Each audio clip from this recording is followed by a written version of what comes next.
Hey, this is Sean. I'm here with Colin. We're recording the intro to the Campfire Passport podcast pre-show for the first time to hopefully clean things up a little bit, even though I've already messed it up 3 times so far. But anyway, today we're going to talk about our Alvord desert trip again, but only for a little bit because we have other things to talk about, hopefully. We're going to introduce 2 new people, Lauren and Mike. They should be a fun addition. Mike, you will see, if you don't already know Mike, that he is fun to talk with and about and to. So anyways, with that being said, let's get it going. So the first thing I wanted to do was introduce you guys. I'll go with Lauren because he's the first on my screen. Lauren is our resident van lifer, as proven by license plate, which is impressive. He goes on most all of our trips, and he is an awesome addition and can go places in a 2-wheel drive van that you did not think that you could go in a 2-wheel drive van, which is both impressive. What's the word I'm looking for? Inspiring. Terrifying. A little terrifying sometimes too, yeah. And then Mike. Mike is also a resident van person, except for his van has a camper attached to it, and it's actually a truck, but it's huge. And if you listen to our last podcast, you heard all about Mike. So that's something we're going to go over probably in just a minute, because I'm sure that Mike has plenty of choice words to say. Before I do that, the thing that I'm going to do is have Lauren and Mike introduce themselves, and we're going to start with Lauren. All right, I'm Lauren. They say I'm a van lifer. I don't live in my van, though, so there is a distinction. Not all the time, at least. But I do have an Instagram for my van, so I guess that does technically make me a van lifer. I accept that. So I've known most of these guys since high school, so I am happy to join. They've been gracious enough to let me join on some of these trips, and I know that their patience has probably run thin on some of the excursions, certainly with my last van. But I try to keep up and always have fun, so it's funny. I forgot you had a first van, and now I vividly remember pulling that van out of the sand on this same birthday trip, 5 years ago? 6 years ago? Yep. Yeah, because it was pre-COVID. Yeah, it was that blue Ford van, right? Yep. It's a blast. And then before that, I did have a '69 Dodge A100 van, but that wasn't going on any overlanding trips for sure. Nice. But as cool as the Sportsmobile is, that van was cooler. Yes. Yeah. All right, Mike. What about you? What's your hot take on you? What about me? I have the heaviest vehicle in the convoy. I also have the lightest vehicle as an option. So I kind of like to, live on the edges. I'm pretty stoked that I get to go on these trips. I get to take my whole family. I also get to take a kitchen sink and a couch and a full queen size mattress. But in reality, just as a quick touch, I probably would have had more fun in this thing than I would have on the red truck for that last trip. But I don't know. I'm probably the weird one, the wild card. I might have a little bit of trouble doing what I'm supposed to do in certain situations, that kind of thing. I don't know. What do you guys think about me? That's what I really want to know. You know what? Quick funny story. I got into a altercation with a pregnant lady yesterday. So if you really want to know me, now you know me. Did you get in a physical altercation with a pregnant lady? No, so she was teaching a class and I was teaching a class, and we were teaching a class together, and then she yelled at me in front of the class, told me I didn't know anything, and then said, "I'm pregnant," and stormed off. And she got mad at other people. I got an email apology later. Anyway, helpful. Yeah, no. Wow. So I'm the guy in the group that'll fight a pregnant woman, and I think that sums me up pretty well. Or a college student in a K1 parking lot. No. Those were MMA kids, and it was in the I forgot. K1. Yeah, we were still in the pits. Yeah. Okay. And there were multiple. So, Mike, I want to know what you think about our last podcast and if that was okay for you. And No, it was great. Once you've told us how much you still love us after we talked about you like that for 40 minutes straight, I also want you to try to explain your side of that wonderful, wonderful time that we all had in the mountains. Which, by the way, before Mike starts, Lauren missed because Lauren had the good sense to run to the desert before we got there and have a wonderful time in the sun. He was so sunburned and so happy by the time we got there, which was a much different experience than what we had that we talked about last week. Mike? Yeah, so I'll start with, I made it. All right. It took a lot of help from you guys. It took a lot of use of my Warren winch. It took a lot of years off the life of my wife.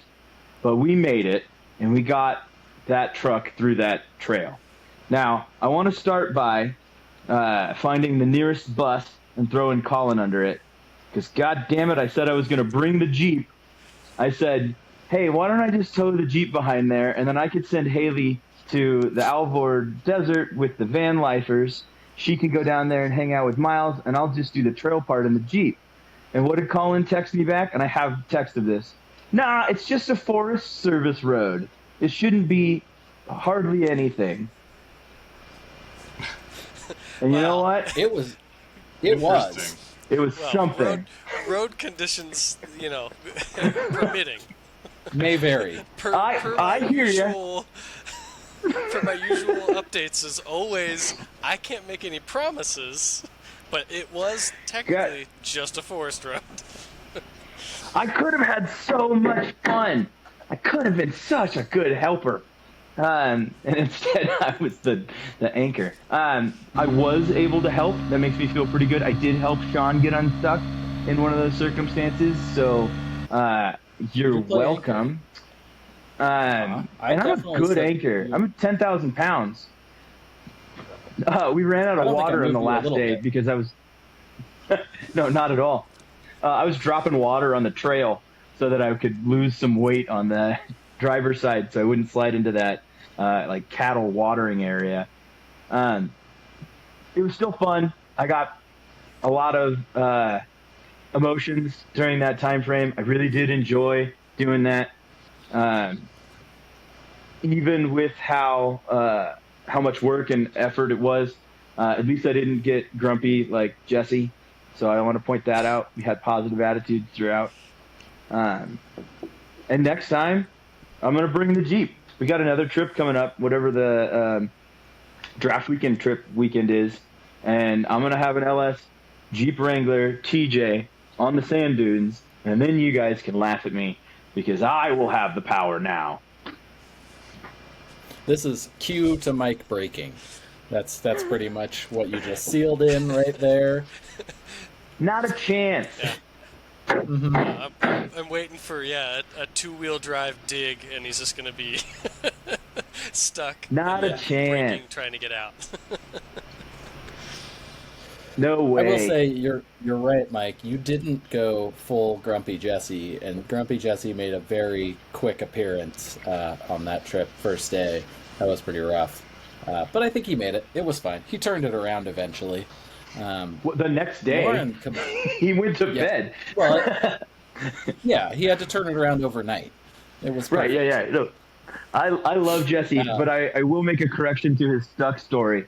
Because when he said in the podcast yesterday, or the last podcast, that everyone had the good sense to leave him alone, that is a little bit inaccurate. Because Steve and I were over there throwing Max Tracks under tires, and he was getting madder and madder. We blew up a Max Track, turned it into like 16 different pieces. And I kept going over there and trying to help, even when it turns out he was looking for no help. And I was just obliviously like, oh, hey, what if I just kind of... What if we... So, Turns out, Yeah. I don't know where to be with my body. I tried a couple times as well. I kind of walked over there and said, "Hey, you good?" And he just said, "I'm fine." And I went, "Okay." And I walked away because that seems like the right thing to do in that moment. Lauren completely missed all this. Did you listen to the podcast at all? I did listen to the podcast, and it was really interesting because I wanted to hear the perspective of the group. Because the only perspective that I had up until that point was when everybody showed up, and it was like the aftermath. So I got that, and then I got the like calm and collected version, which was the podcast after everybody had kind of settled and everything. So that was pretty interesting to hear that. But yeah, I did, and there was no point throughout that I regretted my decision at all. You got us coming in hot. That was good. I like to challenge myself. I like motorcycle adventures and all that. But anymore, I've decided that I kind of know my limitations with most things, and this trip was unique because my brother was coming up from LA with his new build. He just put together a 2016 Chevy Colorado with an alu cab camper canopy on it. And so we knew that he may be delayed, didn't know when he was going to be there, and instead of dropping pins for him to try to get to where we were, just decided to meet him in the Alvord and then I'll meet up with you guys. So that's why we went that route. But I have to say, there was no point when I was like bummed that we weren't going on the long adventure, because I wanted to try out my new diesel heater and be warm and comfy, and we got to do all that. So oh man, we had a long conversation about diesel heaters.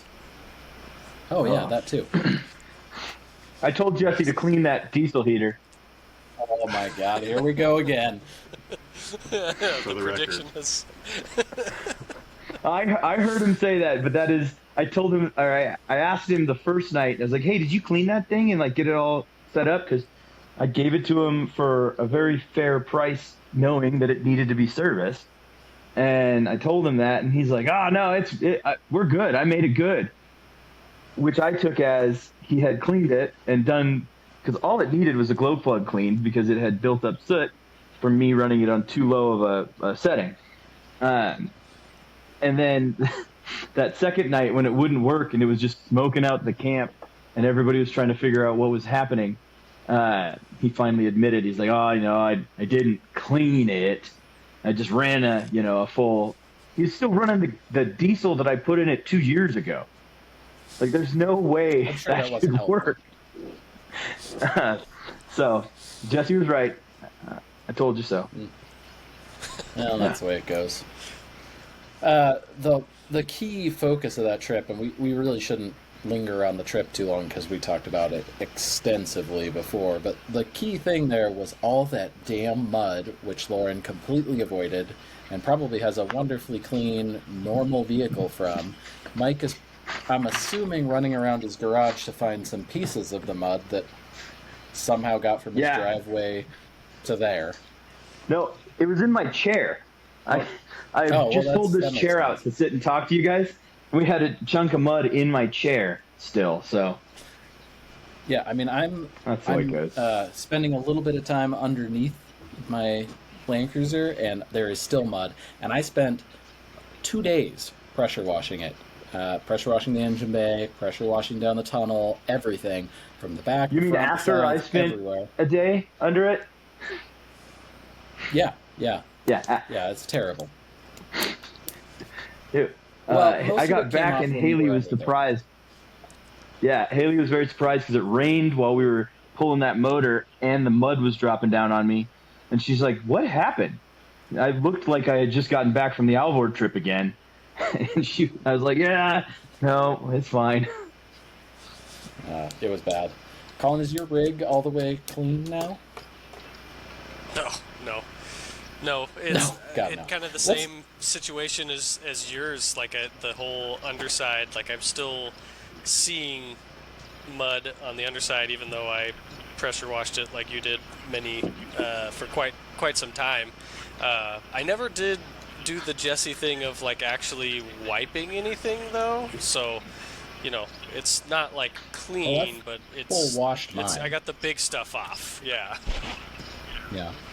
So you have springs. Are those I saw you comment on our text thread or something that you were hoping to find time to put them on. You still just are sitting on them, or is there were you missing something? There was like 6 packages or something weird.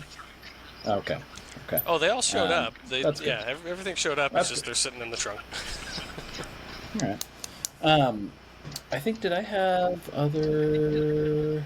Yeah. So any other like? I had one thing to stuff? add to. I had one thing to add to the Alvord thing, and one of the things that Jesse said about Mike. I'm going to defend Mike. This may be a first. I think this is OG. This is original. Because Jesse made a comment about how many times Mike had gotten stuck on the first day, which was false, because Mike only got stuck one time on the first day, and that was it. It was the second day that was the many stuck, but day one was only one time, and it was right before camp. And it was going up that hill at the very end. Yeah. Yep. Yeah, and I got stuck enough times the second day that I don't really feel bad about him being wrong about that first day numbers. So I once had to hook up Sean to Luke to be able to have both of them pull me backwards so I didn't pull Sean into a creek. So I got plenty stuck. Yeah. Remember how many times we went on all these trips without winches? What kind of idiots were we? I don't know how I lived without a winch before that trip. Also, I've never been mudding before that, really, since my childhood, so there's that. But I think that they'll prove themselves worthy in other situations. Bringing you back to your sweet home roots? Oh, God, it really does. This reminds me, Jesse likes to say generic things. Like, he's never going to call out the W word that is the winches, because they're not our sponsor, so we don't want to be giving them free advertising. Yeah. That being said, if that manufacturer of winches that's based out of Oregon and starts with a W would love to sponsor us, we have a lot of their product and we love it. But that's. I think a few more listeners might help that. Yeah. Yeah, Mike. I was just going to say MaxTrack comment also, because that was not a brand name MaxTrack. We blew up a off-brand MaxTrack. That's right. So that's right. If and if MaxTrack it was a regular MaxTrack, to us, exactly. Yeah, if you want to prove that your MaxTrack won't explode under the lead foot of a very angry Jesse, send them in. I'll give you my address. You just shoot us a DM, and I'll make sure that we get a hold of some, and I'll get Jesse stuck again. I was just going to say that, I've always had 2-wheel drive vans and try to get to as many places as I can with these guys. The thing that's always kept me from getting too frustrated is knowing that everybody likes to bust out their recovery gear and test it out. And other than the expense of buying it and stuff, it is kind of fun to be able to actually use it, as a lot of people don't actually end up using them. So we do test our gear. Oh, yeah. The other thing, though, is that it's just a little bit different dynamic when you have, hungry children, hungry wife in the vehicle, or any passengers, really, that are just upset and want to get to camp. That's the defining dynamic that makes it different. So, Lauren, you need to start feeding your family more. Well, we got snacks on deck, and I just toss them in the back because the van is too big to, hand them stuff. Good luck, kids. Find that. Yeah. Hey, Colin. Remember how I was having microphone trouble at the beginning? Mm-hmm. Yeah, turns out when I connected everything up, I did something wrong, so that's why. But there's no fan running, and I'm not sitting on a creeper, and... I'm not. I got a chair. Come on. Yeah, he swapped it out. Oh, yeah, that's good. And I got my good shorts on and my racing That shoes. also explains why I can't hear myself in my headphones as well as I could last time. So that's a learning lesson for the future. Anyways, the other thing that I had on my list is current events. I think that as we're getting a little bit further along in our process and gaining tens of followers, which I think is pretty great, even though we probably know at least 75 to 99% of them. Whatever. I'm going to be real. I've logged in on like 5 different accounts. That's great. That just boosts the numbers. We need those. I'm most of All us. that exposure is good. I think that it's important that we go over some current events and news in our car camping world. I hesitate to use the word overlanding, although that's the thing. I just see at overlanding on that. So Oh, it says the big thing though, I suck at overlanding. Oh, I see. I mean, who made that for you? It's Decked, a not sponsor of our Oh. show, who Oh my didn't. god! Would you stop So that throwing the names non-sponsor, around? that non-sponsor has some killer marketing. I just ran through some of their content Oh, I know. today, and if you look at their employee page on what's the website I'm looking at .com, because we don't want to promote them obviously until they pay us. Anyways, great. I think they would like us a lot based on their promotions. And I bet this is a perfect tie-in. I bet they're at Overland Expo West, which is going on right now-ish. It starts tomorrow. Everybody's already there. Anybody who's anybody, which is not us, obviously, is down there. It's a big thing. Yeah. I Well, saw some aren't they coming pretty up cool to Redmond in things. July? Well, they do have Pacific Northwest Overland Expo, which will be in July, yes, but 2 different things, same promoter. And Got it.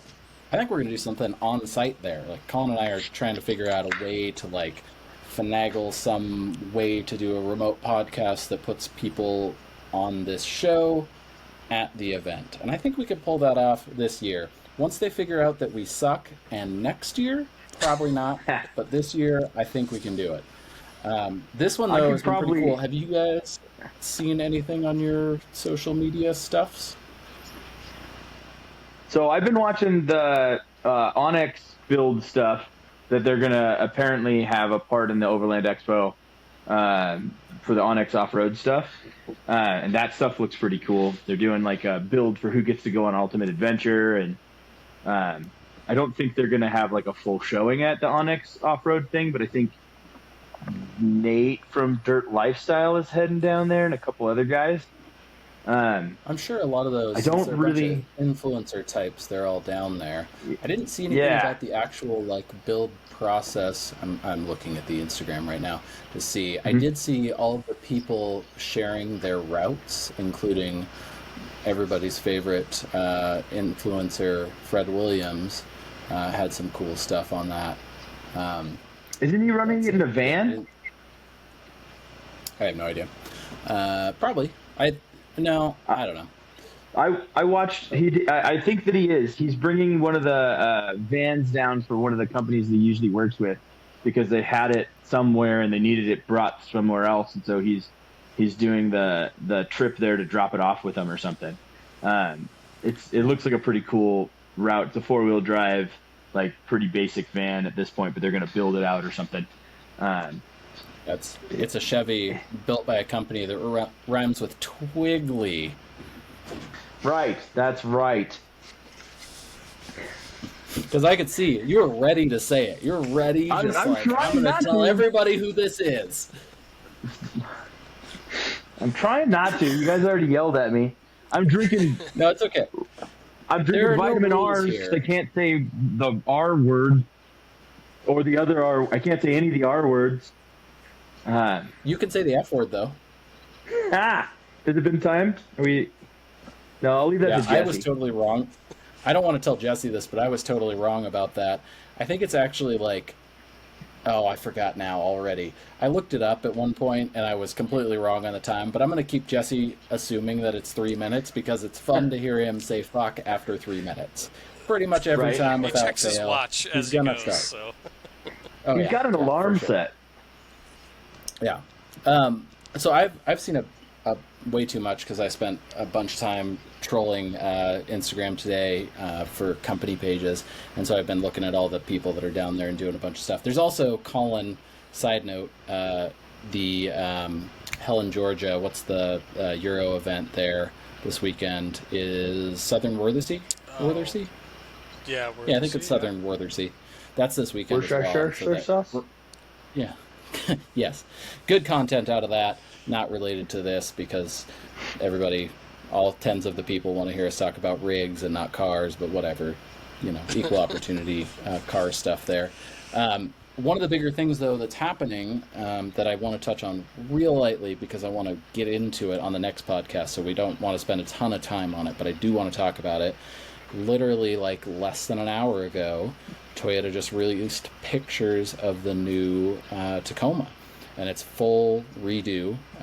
There's a bunch of cool stuff about it. The press release actually just came out as well, and we're not going to talk about all of it because I don't want to get into it. The press release that I sent you guys earlier was yesterday's press release, which was just, Right. or maybe it was a couple days ago, but it's just like, hey, we're introducing this on the 19th, but they sneak peeked it today, which is the 18th, which is probably 5 days or so earlier than everybody's listening to this.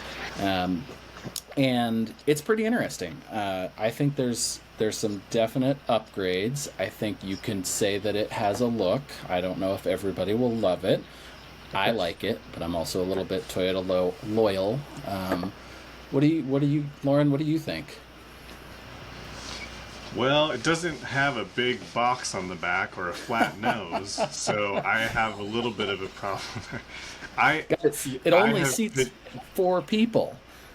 Yeah. Five. What are you gonna do? I have to have the large utility box because of my lifestyle, and I just like it. So trucks are cool. I actually like the look of it, but I'm not going to rush out and buy it just because I like vans. I would like to see companies come out with some cool vans that are not unibody, that are, kind of geared towards modifications and stuff like that. I'd like to see Did more you of just that. change this to a van conversation? yeah. Just I'm- like that. You've It seen his didn't even- license we plate. You spent- saw it coming. We spent 3 minutes on this truck before you said, "Man, I wish they'd make a van." Well, yeah, not to derail it, but you asked my opinion, so back on track. Okay. So your opinion is they should have made a van, but it looks okay. I do like the look of it though. It is cool, All right, and that's good. I understand the appeal. So, all right. I think they released, or it got scooped like 2 days ago. I saw a picture of the front of it, and then a picture of it like in the desert from some non-advertising company that got dropped. So that's probably why they started releasing things a little on the early side, because they were already getting scooped on Instagram there. But my only real question is, are there still drum brakes in the back? Now, I don't want to, like I said, I don't want to get into it because I'm actually looking at the info now. But there is not, surprisingly enough. There's also some finally. pretty cool stuff. And it got scooped a while back. Does it have a front Someone locker? found, I don't think so, but I don't know. I haven't looked that deep. Somebody scooped, 2 weeks ago, one of their, it must have been one of their patent drawings or something. And so it got leaked, and it's dead on. That's exactly what it looks like. It's maybe slightly different, but not much. There is a few different models, like always, but the one I think that got leaked is the Pro, which is not surprising. That's obviously what was going to get leaked. I think the most interesting thing about the Tacoma is the Ranger Raptor. And we're going to also get into that a little bit more, but I think it's fun to speculate about them a little bit, because the two of them being stacked on top of each other means a lot for mid-sized trucks, or they're not compact anymore. I think it's mid-size. I think that's what we're calling it. But Yeah, I think in overland and off-road, like those are going to be the two things that aren't the Wrangler or the Bronco. And really the Wrangler at this point. The Bronco is fine, and I think it's a cool product, but I don't think it's caught on like a Wrangler, especially in the West Coast. I don't know, it's probably different in other places, but like here, it is Wrangler. That's what you see. Obviously, Mike's sitting in front of the Wrangler. Yeah. He's had the other one, and I made the comment long ago. The Rubicon. I've had Wrangler 3 of was the like other the ones. GT3 RS of off-road rigs. Like it's just get in it and go. It's not perfect. It's loud. It's all these things. Yeah. It's a straight axle, so it kind of wanders and does weird stuff, but it's the best. And I think that what you're going to see is the Bronco is trying to get there, obviously. Ranger Raptor is going to try to capture the Tacoma bro, maybe overlander guy that's trying to go fast, and that's the move. And then Toyota is really trying, and teaser for next week, they put a bunch more power in it, which is going to be interesting too. So. Well, and I want to touch, because I've been watching a ton of content on like the Easter Jeep Safari and then the Moab Jeeps and all that stuff that's been recently happening. Because for my job, I have a lot of time to sit in my vehicle and just watch things. But one of the things that I've noticed as far as like the Bronco content, most of the Bronco content is, hey, look, we can do it. And it's like, look, we can almost be as good as a Wrangler. Yeah, exactly. And it's like proving that to the point where they're rolling Broncos and they're like flipping, breaking the steering, and they're flopping on the side, and they're doing all these things where like this JK on 40s walks right up it, because there's enough aftermarket to put a JK on 40s for like $20,000 more than buying a JK. So I think that it's just going to take a while. I think those new Broncos are really cool, but they're just for a different thing. I think in the desert, in sand dunes. What was that? I think it has to cook a little bit. I think it's like they're still pretty fresh. Like there was a long time where you couldn't get one, and then now they're finally out there. Now people are able to buy a base model with a Sasquatch package without paying $30,000 over, and so that's going to be really important. And another interesting thing, not to go too far in the weeds, I don't know if any of you have seen the Ineos Grenadier, I think is what it's pronounced. Which is basically, Colin's going to love this or hate it, a full-scale Defender 110 knockoff. And it's not a knockoff, but it's like a reimagined. It's interesting, though, because it's live axles, it's front and rear lockers, it's not cheap, but it's not that expensive when you compare it to a Bronco Raptor. It starts at $70,000 and it comes with a lot of stuff. So it's kind of an interesting market that let's 392 Wrangler and Bronco Raptor are going to live in. It's a lot closer to what a Defender is supposed to be than what the new Defender is. Yeah. Like that's probably the easiest way to term that. Yeah. It's not like a Mahindra Roxor. Bring it up on the screen. That was going to be the case, but yeah.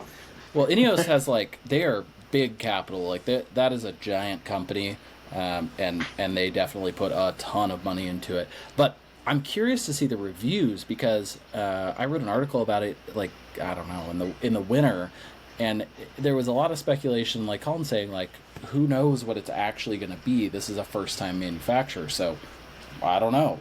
But it's got the right parts, that's for sure. So I don't know. I can tell you that I've seen this happen before in the motorcycle world with reboots of brands.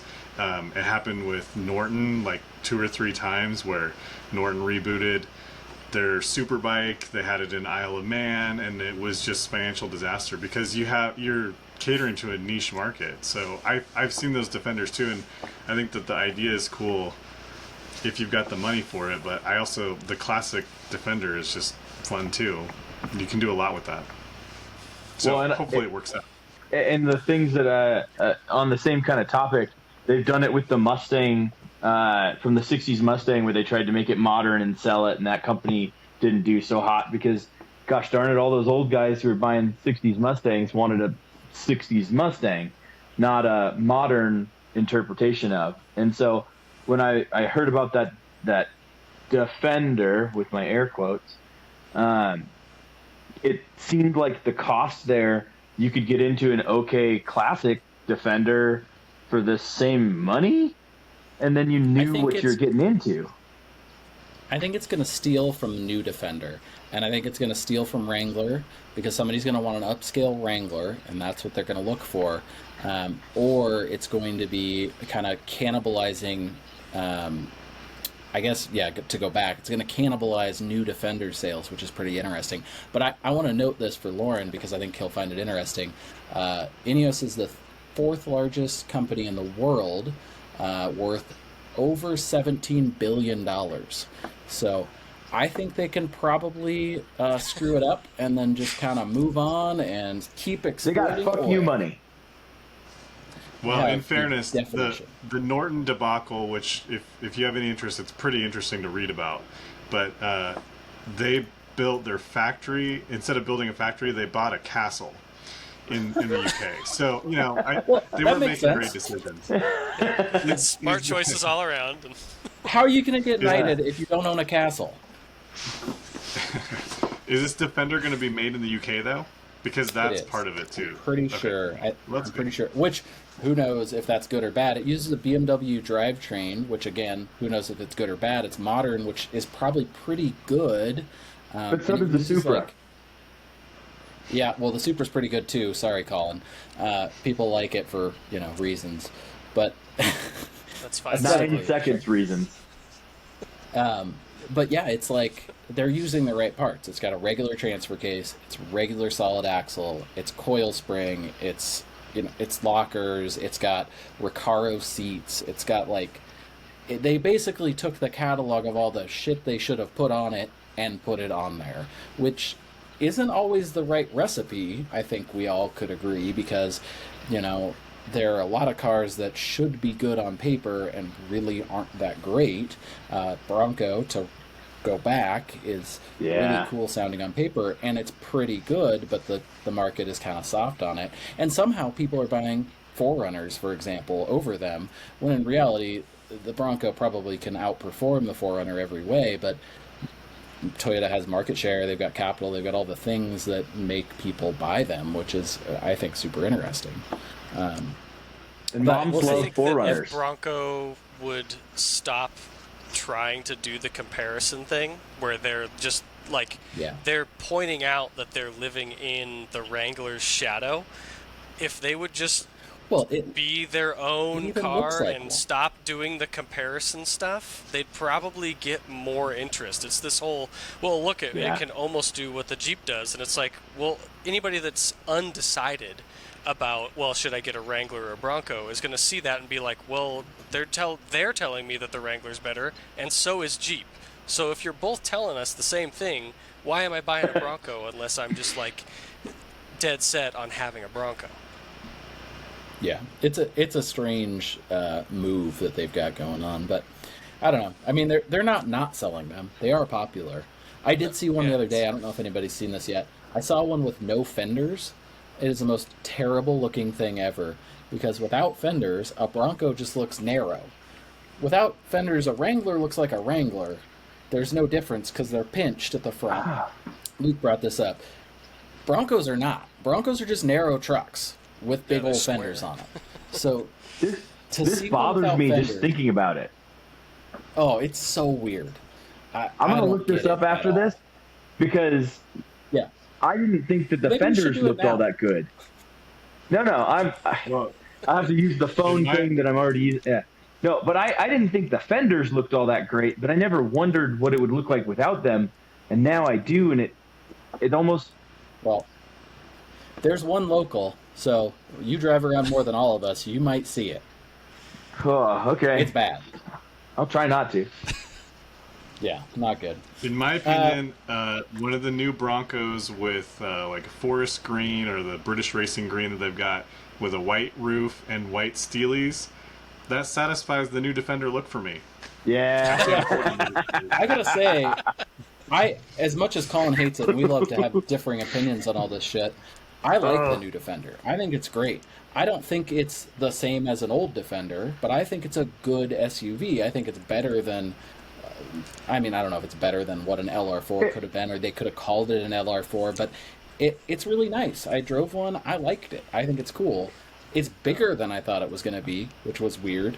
But it's nice. But it's $120,000 to start. So, like, it looks like an RC car. It looks fake when it's in a parking lot. I do like them. I think, like you said, they're very cool. Especially the interior. The interiors in those are just absolutely gorgeous, which is a total newer Land Rover thing to do, is just have an amazing interior.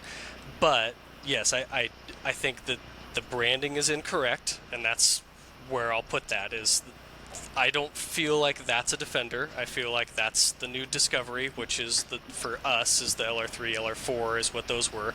And then they brought the Discovery back as just a regular, like, compact, subcompact SUV, which is absolutely terrible.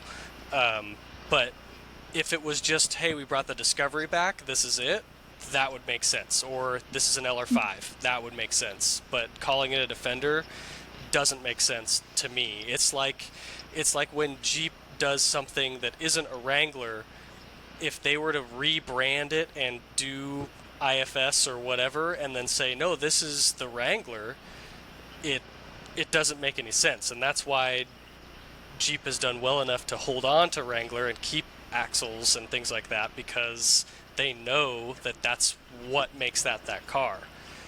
Well, it's because they already made that mistake with the Cherokee. If you look at the abomination that is the Cherokee now, and then if I open my garage door and show you what a Cherokee was in the year 2000, you'll be like, oh no, we figured it out. That's why the Wrangler gets taken care of. Yeah, but the Defender was a military truck. You're not going to see an adaptation of the new Defender as a military vehicle. It just doesn't make any sense. Oh, you can still buy a Humvee. The argument there is the G-Wagon. Because the G-Wagon stayed the same forever. It didn't go away. That's what happened with the Defender, and that's the direct comparison to the Wrangler that fails a little bit too, is that it went away, right? It was gone. New G-Wagon is a weird in-between, because it's not quite as soft. I've driven a lot of new G-Wagons, and even in full trim, when you shut the door, it still kind of feels like a military truck. Why have you driven a lot of G-Wagons? Talk to me about let's go into this. I worked at Mercedes. Oh, all right. Oh, well, I wanted it to be a good story. Checks out. No, that's the beginning and end. Yeah, checks out. Well, on that note, I think it's a nice transition to ask Colin if he had any other subjects, because he told me pre-show that he might have some things to talk about. And when the mighty editor says he has things to talk about, you listen. Oh, damn it, he's a producer. I keep calling him the editor. Yeah. Well, I mean, he does both. Everything, but either way. I mean, my topics are more of a looping back around on stuff, and I don't want to just like run down my list of things here. That's fair. Since I didn't give my 2 cents on the Taco and Ranger, though, because we got sidetracked on vans and then Land Rovers and whatnot, but Sorry. the Taco, the little speaker in the dash, super cute. I love that. I'm sure that'll sell for a ton of influencer girls and things like that. We're going to the beach. There was a picture of 3 pedals, which is kind of a cool little tease as well, that they're going to bring a manual back. Thought that was a cool feature that will probably pay off in certain senses. Or Gen Z needs an extra brake pedal. Oh yeah, double brakes. It's going to be interesting because, like I alluded to before, it definitely has a bunch more power. So manual, more power. That's pretty cool. Like, nobody's going to complain about that. That speaker is stupid. It's basically like a direct FU to Rivian, which I find funny because I'm sure a Rivian actually sounds decent inside, and that JBL system in the Tacoma, sorry to audio nerd for 2 seconds, is also still going to sound like trash, as it always has, even with a stupid removable center channel. Well, and let's also not forget the Ranger has been out worldwide for like what 4 or 5 years in this same iteration. So even though it's the new Ranger Raptor to the U.S., it's still a platform that has been around for a while longer. So the platform, yes, the actual Raptor trim is new though. Right. Yeah. But rest of world, they have had a Raptor before. That's not new. But this is a new iteration. Think Gen 3 Raptor F-150. Like, just different. Right. Not the same thing. But the chassis, yes. And it's been around for more than that. It's been around for like 9 years. So that I think gives Ford a head start. Because if you're modifying a thing that you've already figured out and making it good, it's a lot different than trying to modify something that you're just building for the first time. So I think there's going to be an interesting play there because Toyota's got all the newest new technology, but Ford's got the ability to look back for the last 8 years and say, hey, this didn't work, or this did work, or people have been doing this to these vehicles. So I just think it's going to be an interesting play between the two. Yeah, I think that the thing to remember probably moving forward is that I think that the thing to remember moving forward is that the Ranger Raptor is going to be different than a TRD Pro. They're not going to live in the same... Yeah.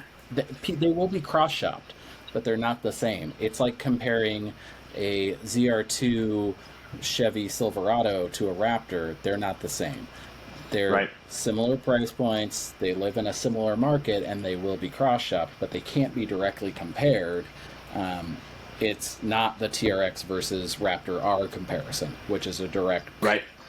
That's what we look at. And now if a 450 horsepower Tacoma comes out, that's TRD Pro and has 13 inches of travel, yeah, that's a comparison. But it's weird because... What is going on here? It's weird because I don't know that they're really gonna do it completely. I don't think Toyota will pull that card yet, or ever. I wish that the Ranger didn't look so much like the F-150 all of a sudden. It used to have its own... It does look a lot like the F-150. When they brought the Ranger back for the U.S., like it. It looked good. I liked the way it looked when they brought it back because I kind of like the whole Aussie truck look, the way that the Aussies kind of went with their new model trucks. They kind of took that and made theirs look that way, and now it looks like a small, like basically their small version of an F-150. I wish it was its own thing, like it had its own look rather than we're going to make it look like all the rest of our trucks, but just on a small scale. Is that just like the various domestic market regulations, or? Well, it looks this way worldwide now. It's completely different. This is the, I was just reading it, it's the P703 model, which is the second generation of the model that we already had, basically. So it's kind of an interesting... Well, Ford's been trying to go global with everything, though, for the last, 10 years. Well, yeah, I mean, it makes sense, obviously. Like, from a manufacturing standpoint and a business standpoint, sure. But that doesn't mean we can't complain about it, obviously. We all love that. Right. Not complaining. Yes. We're pro. Yes. Sorry, I just had to run upstairs and get my charger because my phone just started blinking at me. Oh, good. So, a little out of breath. Good. I don't run a lot. Maybe that's my transition. I was really looking for a transition to ask you guys if you'd seen any good YouTube content, which is a thing that I'm trying to push as a segment on our show. I don't know if that's but it's at least something. I sent a bunch of stuff into Colin a while back. I thought it was pretty good content, but he didn't post it on the YouTube channel yet. So, no, it's just garbage out there your right own now. content? Yeah, like weeks ago. Oh, okay. Yeah. No, okay. I'm kidding. No, I've really been, like I said, so that Onyx Off-Road Build Challenge, I've been following Dirt Lifestyle Nate and Dave Chappelle because they're building a 80 series. Not the comedian. And Not the comedian. it looks pretty cool. It's on 39s with a 1-inch lift. Sean, get on their level. Do you see how much time he spent filling in all those holes? I don't want to do that Yeah. right now. So don't do the holes. I don't want to just do that at all. get on 39s. You already have a bigger lift. I don't know if you've noticed this, Mike, but I'm like eyeball deep, roughly, in bigger work than 39s. I'm just saying. I obviously have noticed. I've been in that. Oh, God, here we go. I've been in that too. You know. I don't see anything. It's so I don't know what you're talking it's about. so weak looking. I don't know if that's is there. 4-cylinder, huh? Nice. Looks factory. Looks factory. Well, huh. So I'm just saying, there's a lot of good content in that because so back to that Onyx Off-Road Build Challenge. It's a $15,000 challenge. They got 3 guys or 3 teams that are competing. It's like the Bleepin' Jeep guys, Rudy, who used to be Matt's Off-Road Recovery, and the Mischief Maker channel are together doing one rig, and then Dirt Lifestyle and Dave Chappelle are doing another rig. So all 3 of them are taking like some pretty cool platforms and building pretty cool things. There's going to be a S10 on tons. There's going to be a Dodge Power Wagon, or not a Power Wagon, Ram Charger. Thank you. And that's going to be on tons. Yeah, and then there's a Toyota that's going to be on 39s, unlike somebody, and they're going to all compete to see who gets to go on Ultimate Adventure, which I think is going to be a pretty cool setup. Yeah, it's pretty cool. I watched the first content in the unnamed mapping challenge presented by YouTubers, and it was. I'll it name was drop pretty good. all I day. like that guy's content. Major shout out to every single person that you've suggested here. It's good. I think it's going to be If they interesting. It's see interesting. this, it'll help. They've got what's his name with the crazy hair, the Ian something Guy Fieri. guy hosting. Oh, Not Guy Fieri. But it's almost Yeah, Guy Ian Fieri. Have you ever seen them in the same spot? No, different colored hair. It could never be the same.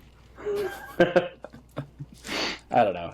It's good though. I've only watched the Land Cruiser content because that is all I'm interested in. Of course you have only watched that. I have exactly big screen zero interest in the Ram Charger. So, What about an S10 on tons? That might be kind of cool. a little bit. It's not the good S10 though. That Square Body S10 's S10. like, I had one of those. I liked it. I don't like those S10s. Those are. Ugh. Actually, I don't think I like any S10s. I'm gonna. I can still hear you guys, but I'm gonna go pee, so you're gonna have to hear me. Oh my god! Great! Wow. You know you can mute your microphone, right? I don't even know how. It's too late. I feel like we've already found. Maybe we should end the last show guy while who he wanted pees. this.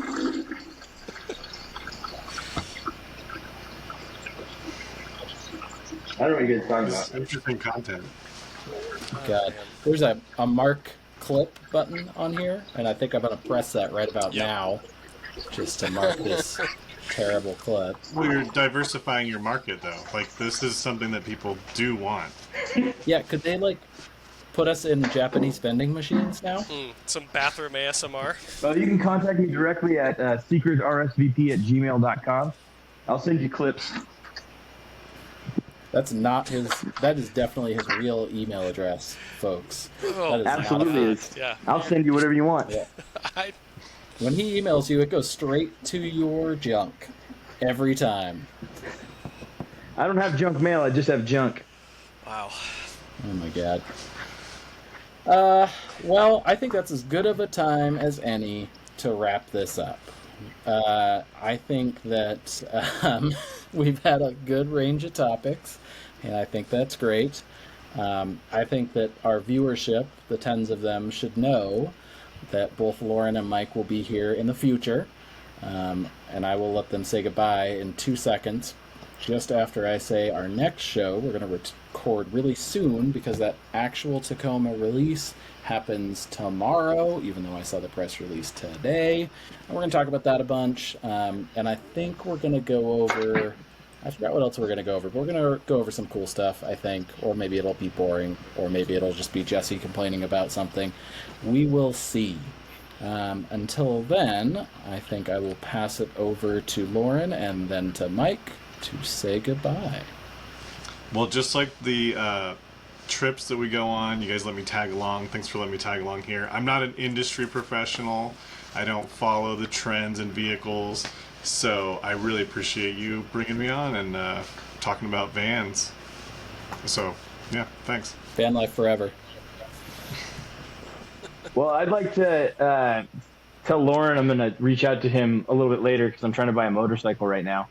And then also I'd like to say, sorry, Mom, and then let you guys go. I'm glad your mom Sorry, listens. Teresa. That's great. That's great to hear.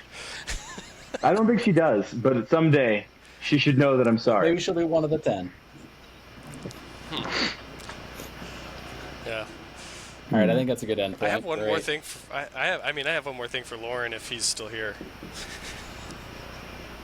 Yeah? It's hard to tell if he's still here. Oh, or I not, but- forgot. For who? No, it's Might be not. funny just- And it's not even what you're thinking, Sean. I actually, Oh. on another note, because he kind of, he kind of went over, van life and what it's like. I wanted to ask about the foot race. Oh, the foot race. yeah. I don't know. I don't even know how that even started, but yeah, I'm not sure how it started. So Right. I'm down for But it. we don't know how it started, but we had a prime opportunity and it didn't happen. Luke Yeah. drove He's been training many at hours altitude. to make that happen, and it still didn't happen. So I'm a little disappointed. Well, you also were going to ask me about van life. What is the worst part of van life? Right. I did but actually the have foot an race answer. is important also. Oh, okay. Well, you've got an answer for Okay. that. I'll let you give you the answer for that then. So the worst part of van life is cassette toilets, which I don't have one of those, but I love to imagine, not often, but I love to imagine van lifers. They get their $200,000-$300,000 bill done. They go out camping with their girlfriend that they just met or whatever. At some point, they got to pull that cassette toilet out. Do they sit in the van? Does the other person sit in the van? Do they look at each other? Like, how does that work? I do want to know how that works. You have to use the flip around seat, and so that you can flip it around and stare into their eyes as they're doing that. Yeah. Oh, my God. So Not that's the direct worst part eye of it. contact. Yes, direct No. eye contact. No. You can't have your eyes anywhere That's else. It's too got to be much. eye to eye. No. Oh. Well, if we're going to go ahead and stretch this, you guys can all apologize to Truck Norris over here. I'm not making any we'll apologies. bust I you already defended you once. I'm sorry.